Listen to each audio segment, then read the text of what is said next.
Magandang araw po mga kaibigan at mga kapatid. Ito pong muli si Brother Ren na sa pangalan ng Council of God ay nagpapasalamat sa Diyos na lumalang sa atin sa kanyang pagpapahintulot na tayo po ay sumapit sa panibagong mga araw at panibagong taon ng ating mga buhay na tayo po ay inilayo sa salot o pandemya na kumitil ng marami ng mga buhay sa iba't ibang panig ng daigdig. Kaya nga lalong dapat magpasalamat sa Panginoon sa kanyang mga kabutihang loob at mga kagandahan ng kalooban na tayo po ay malakas, masigla, malayo sa lahat ng mga karamdaman. At mga kaibigan, dahil po rito ay ipagpatuloy natin ang ating paglapit sa Panginoon sa pamamagitan ng pag-aaral at pagsasaliksik ng kanyang mga salita. Sa oras na ito, ang ating pong teksto ay hango sa sulat ni Apostol Pablo dito po sa mga taga-Roma. Sa talatang 10 at kapitulo 14 ay may ganitong mababasa. Akin pong babasahin. Sapagkat tayong lahat ay tatayo sa harapan ng hukuman ng Diyos. Yung pong huling bahagi na may sinabi si Apostol Pablo na hukuman ng Diyos, sa tekstong Ingles, ang nakasulat po ay Judgment Seat of Christ. Kaya nga, sa ating pagtalakay at pag-aaral, maaaring magamit ng inyong lingkod ang salitang hukuman ni Kristo o hukuman ng Diyos. Sapagkat gayon po ang pagkakasulat sa teksto sa Bibliang Ingles at sa teksto sa Bibliang Tagalog. Ikalawa, dapat po nating mapansin yung napakahalagang sinabi at ipinahayag ni San Pablo sa makatwid bagay. Ang sabi niya, sapagkat tayong lahat ay tatayo sa harapan ng hukuman ng Diyos. Ang tinutukoy ni Pablo, lahat ng mga tao. Tayong mga tao, bawat isa sa atin ay tatayo sa harapan ng hukuman ni Kristo o hukuman ng Diyos. Maring isipin ng iba, wala namang problema sapagkat ang sabi ng apostol ay tatayo lamang sa harapan ng hukuman. Ganun po ba kasimple yung mga salita na sinabi ng dakilang apostol na si Pablo na tayong mga tao sa makatwid bagay lahat at bawat isa sa atin ay tatayo sa hukuman ni Kristo? Ano po ba ang ibig sabihin ni Apostol Pablo sa mga salitang ito? Basahin natin sa talatang 12. Kaya nga ang bawat isa sa atin ay magbibigay sulit sa Diyos ng kanyang sarili. Hindi po ito basta pagtayo lamang sa harapan ng hukuman ng Diyos o hukuman ni Kristo.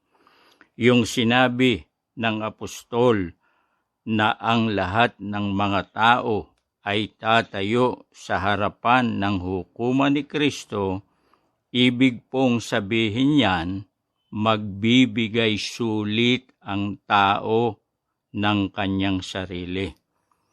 Ibig pong sabihin niyan ay magkakaroon ng pagtutuos doon sa tao at sa hukom na kanyang haharapan, mga magulang at mga kaibigan.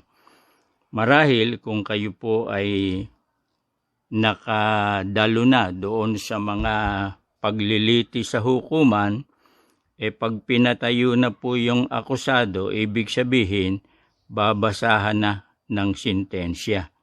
Halos ganito ang ibig sabihin nito. Yung sinabi ni Apostol Pablo, lahat ng mga tao at bawat isa sa mga tao ay tatayo sa harapan ng hukuman ni Kristo. Ibig lang sabihin nun, hahatulan po ang tao. Ano po ang partikular na ipagsusulit ng tao na doon siya hahatulan ayon din sa talata ng Biblia? Basahin po natin dito sa Ecclesiastes 12 at ang talata ay 14. Ganito po ang ating mababasa. Sapagkat dadalhin ng Diyos ang bawat gawa sa kahatulan, pati ng bawat kubling bagay, maging ito'y mabuti o maging ito'y masama. Ano po ang sisiyasatin ng hukom sa araw na ang tao ay tatayo sa hukuman ng Diyos o ni Kristo? Bawat gawa daw po ng tao ay dadalhin ng Diyos sa kahatulan. Sapagkat Diyos ang magdadala ng bawat gawa ng tao, hindi po maaaring maglihim ang tao o magkaila ang tao sa kanyang ginawa. Ang tao po hanggat maaari ililihim o ikukubli yung nakahihiyang ginawa niya o yung ginawa niya na nakakubli. Pero dahil ang Diyos po ang mag-e-expose o magdadala ng bawat gawa ng tao, walang malilihim po, walang maikakaila, maging ang gawa ng tao ay mabuti o ang kanyang gawa ay masama. Ang lahat po ng ito ay malalantad sa harapan ng hukuman ni Kristo. Kaya dapat maging handa ang tao. Iba po kasi yung hukuman ni Kristo sa hukuman ng tao. Sa hukuman ng tao, maaari pang makalibre ang isang maaaring makaiwas ang tao. Halimbawa po, si Ingkong Eli Soriano, sa kabila ng meron siyang asunto o kasong rape sa kapwa lalaki, natakasan po niya ang pagharap sa hukuman. Siya po ay nagpunta sa ibang bansa, mga magulang at mga kaibigan. Kaya hanggang ngayon, pending po o nakabinbin yung kanyang kasong rape sa kapwa lalaki. Mali po yung ginawa ni Soriano. Natakasan ang kanyang asunto pagkatapos ay naglalabas ng kanyang depensa sa social media. Ano po ang kanyang depensa sa kasong pandadahas o rape? Yung pong pinakamahinang depensa sa makatwid bagay alibay, na nung mangyari daw yung sinasabing panggagahasa sa kapwa lalaki na kanyang miyembro at Deputy Secretary General pa yata ng kanyang samahan. Naroon daw po siya sa Maynila, sa malayong lugar, sa pinangyarihan ng sinasabing insidente sa Makatwid Bagay sa compound ng ADD. Kung ganong may depensa pala siya, sana napasakop siya sa jurisdiksyon ng hukuman at hindi siya tumalilis o tinakbuhan o tinakasan yung kanyang kaso. Kaya marami po ang duda sa ginawang ito ni Eli Soriano. Ikalawa, siya pang mali ni Eli sapagkat hindi po siya na-arraign doon sa kasong rape, hindi po magpiprescribe yung kanyang kaso. Iba po kasi yung nabasahan o na-arraign pagkatapos saka tumakas. Pag hindi siya nahuli, darating ang mga taon, magpiprescribe yung kanyang kaso. Kaya libre na siya. Hindi po nabasahan Hindi po na-arraign. Tumakas agad itong si Ingkong Eli, kaya patuloy na pending yung kanyang kaso. Sa hukuman ni Kristo, makatatakas ba si Eli? Hindi po. Sa hukuman ng Diyos, lahat ng tao haharap at lahat ng gawa ng tao ay mauusisa.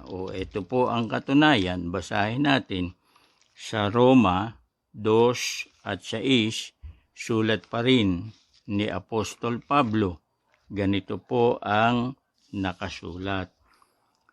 Na siya ang magbibigay sa bawat tao ayon sa kanyang mga gawa. Bawat tao ang sinabi ni Apostol Pablo rito. Siya ang wika. Sa Makatwid Bagay tumutukoy sa Diyos ang magbibigay ganti sa bawat tao ayon sa kanyang mga gawa. Mahahayag ang lahat ng gawa ng tao, kaya ito man ay ginawa niya sa lihim o kubling bagay o sikreto, at yung ginawa ng tao, mabuti man o masama, bawat tao haharap sa hukuman ni Kristo. Hindi makatatakas. Para kay pa nakasama ni Kristo ang libo-libo o laksa-laksang mga anghel para ang tao'y makatakas. Pakitandaan po natin, lahat ng tao, bawat tao, haharap sa hukuman ng Panginoon o ni Kristo upang magbigay sulit. Wala pong makalilibre, wala pong exemption, sapagkat hindi po ito hukuman ng tao, mga magulang at mga kaibigan. Kaya tama lamang na ang tao po ay maghanda, sapagkat maging ang kamatayan ng tao ay hindi po maaaring maging rason para hindi siya humarap sa hukuman ng Diyos. Yan po ang ipagpapatuloy natin sa ating pagtalakay.